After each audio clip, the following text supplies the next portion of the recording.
Something that I feel like is not being spoken about enough is this new pricing of games. And if you haven't noticed and you live under a rock, game has honestly went from $60 to $70 before taxes, which comes close to $80. Yeah, I'm a round up kind of guy, and I'll round it up because $80 a game is pretty crazy to me. I'm not gonna lie to you, but a part of me understands it, and a part of me really don't at all. The part of me that understands it is okay. We're 2025, inflation, things are getting expensive, budget is being raised, teams are growing, and things of that nature. Cool, I understand it. But what I don't understand is companies are growing, companies are making money, companies are making a lot of money, especially with virtual currency. Why is it that with virtual currency being taken out of games and going to these companies, you have to charge us even more for games to be played? Now, if you guys haven't noticed, with Nintendo, they're launching games at $70. No but, what, or if. If you want a good Nintendo game, the starting price at $70.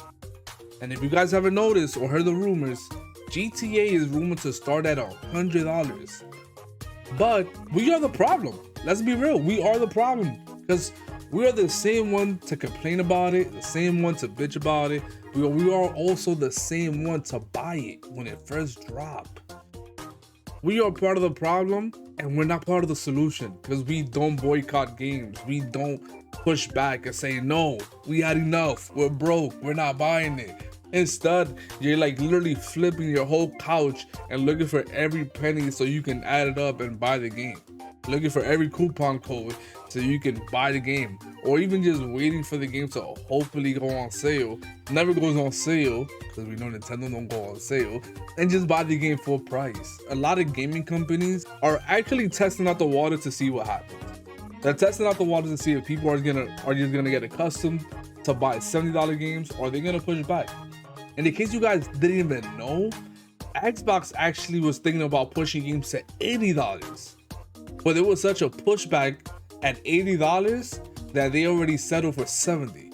They said, hold on, $80 might be too much. We might be pushing it. We are Xbox, but we don't really have a reason to push it. But we might be pushing it too much, so let's just settle for $70. And squeeze the lemon, squeeze out every penny we can from the people. But at the end of the day, we are going to be squeezed and we are going to pay that price. Now, we also know not every game is going to be $70. We also know not every company that puts out a game are major companies. So that leaves me thinking, will indie games actually be on the rise now? Being that indie games are cheaper and people are actually going to start giving the indie games a try since they're cheaper, and I could get 2 indie games compared to one big company game, and probably enjoy the 2 indie games even more. For example, look at Expedition 33. I believe, I could be wrong, I believe they're an indie company and they won a Game of the Year on their first game out. Or for example, Dispatch. I could be wrong, but I believe Dispatch is an indie company as well, and they blew up.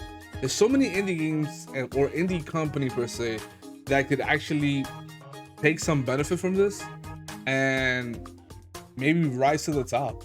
Maybe indie games are gonna start just being more popular, and with that, it's just gonna leave major companies to hopefully push back and put their prices down. If not, again, we're just part of the problem and we're paying for it. We're paying for everything ourselves, and there's gonna be no pushback, and this is gonna be the official new norm. But tell me what you guys think. Is $70 too much? Is $70 about right? Or you just wish things were back at $60 a pop? Because I can tell you right now, I wish things were back at $60 a pop. But with that being said, drop a like, hit that sub button. Till next time, it's your boy Oso. Peace.